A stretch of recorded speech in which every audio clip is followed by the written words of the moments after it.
Class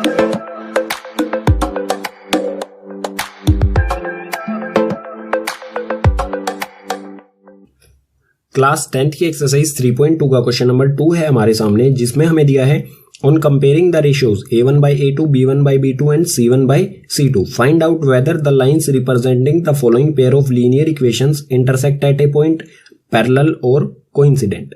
जो भी हमें इक्वेशन दी गई है क्वेश्चन नंबर 2 में हमें 3 पार्ट दिए गए हैं, ठीक है। जैसे फर्स्ट है, इसमें 2 इक्वेशंस दी गई हैं।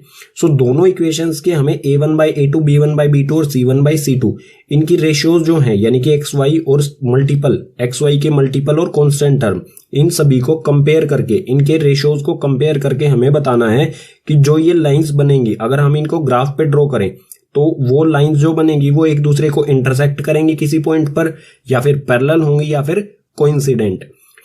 सिंपल सा कॉन्सेप्ट है।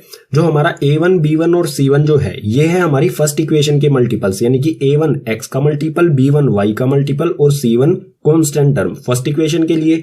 और a2, b2, c2 है हमारा a2 सेकंड इक्वेशन का x का मल्टीपल, b2 सेकंड इक्वेशन में y का मल्टीपल और c2 जो है वो सेकंड इक्वेशन में कांस्टेंट टर्म। हम इनकी रेशियोज बनाएंगे, ठीक है। इन रेशियोज बनाएंगे इस तरह से फ्रैक्शन, यानी कि ठीक है, फ्रैक्शन बना के अगर हमारा a1 by a2 और b1 by b2 इक्वल नहीं है, ठीक है, a1 by a2 और b1 by b2 को कंपेयर करेंगे, अगर ये रेशियो इक्वल नहीं आता है तो जो लाइंस होंगी वो इंटरसेक्टिंग होंगी, ठीक है। इसी तरह से अगर a1 by a2 इक्वल है b1 by b2 के और वो b1 by b2 भी c1 by c2 के, यानी कि ये सारे आपस में इक्वल हैं, a1 by a2, b1 by b2 और c1 by c2, ये सारे फ्रैक्शन हमारे इक्वल होंगे तो लाइंस होंगी हमारी कोइंसिडेंट। और इसी तरह से a1 by a2, b1 by b2 और c1 by c2 को कंपेयर करने पर a1 by a2, b1 by b2 के इक्वल हो और b1 by b2 c1 by c2 के इक्वल ना हो, यानी कि फर्स्ट साइन हमारा इक्वल हो और सेकंड इक्वल ना हो, तो लाइंस होंगी हमारी पैरेलल। सो फर्स्ट इक्वेशन में हमारा x का मल्टीपल है 5, यानी कि a1 है हमारा 5, और a2 यानी कि सेकंड इक्वेशन में x का मल्टीपल, तो a1 हो गया 5, a2 हो गया 7, तो a1 by a2 क्या होगा 5 अपॉन में 7। इसी तरह से b1 by b2 यानी कि y का मल्टीपल और यहां पर भी y का मल्टीपल, ऊपर वाला जो होगा वो होगा हमारा b1 और नीचे वाला b2। सो ये है -4 और यहां पर है 6, सो b1 होगा हमारा -4 अपॉन में 6, ठीक है, b2 हो गया हमारा 6। इसी तरह से c1 और c2 होगा हमारा 8 और -9, तो ये हो गया 8 अपॉन में 9। अब हम ये चेक कर लेते हैं क्या ये फ्रैक्शन जो है ये किसी कॉमन टेबल में आते हैं। 5 और 7 किसी कॉमन टेबल में नहीं आते, 4 और 6 आते हैं, ठीक है। सो 2 से इसे कैंसिल करेंगे, 2 -2, ठीक है, 2 2 जा 4, minus sign as it is रहेगा अपॉन में -2/3। इसी तरह से 8 और 9 किसी कॉमन टेबल में नहीं आते हैं, तो यहां पर आप देख सकते हैं a1 by a2 और b1 by b2 दोनों इक्वल नहीं है। सो हम इसे लिखेंगे a1 by a2 not equal to b1 by b2।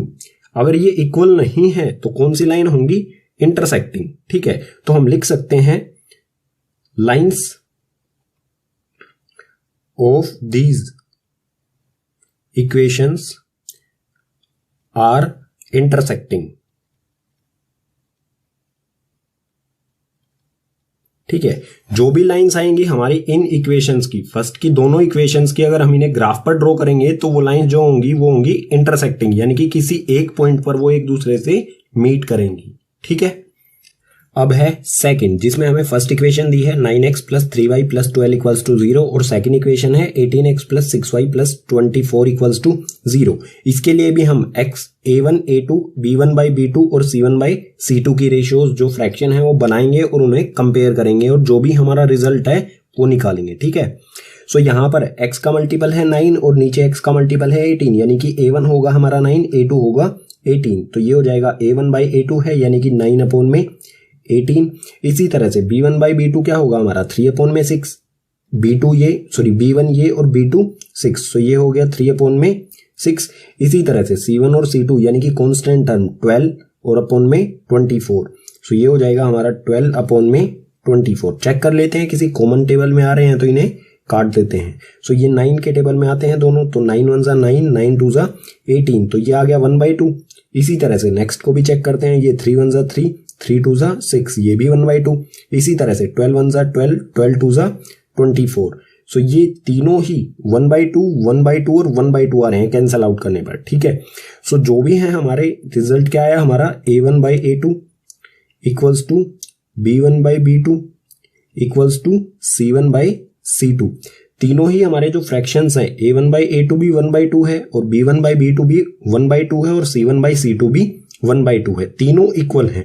अगर तीनों इक्वल हैं तो वो किस कंडीशन में होती हैं, जब लाइंस जो है वो कोइंसिडेंट हो, यानी कि एक लाइन जो है दूसरी लाइन के ऊपर हो, ठीक है।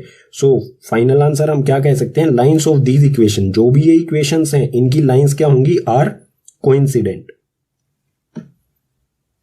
अब है थर्ड, जिसमें हमें दिया है 6x minus 3y plus 10 equals to 0 और सेकंड इक्वेशन है 2x minus y plus 9 equals to 0।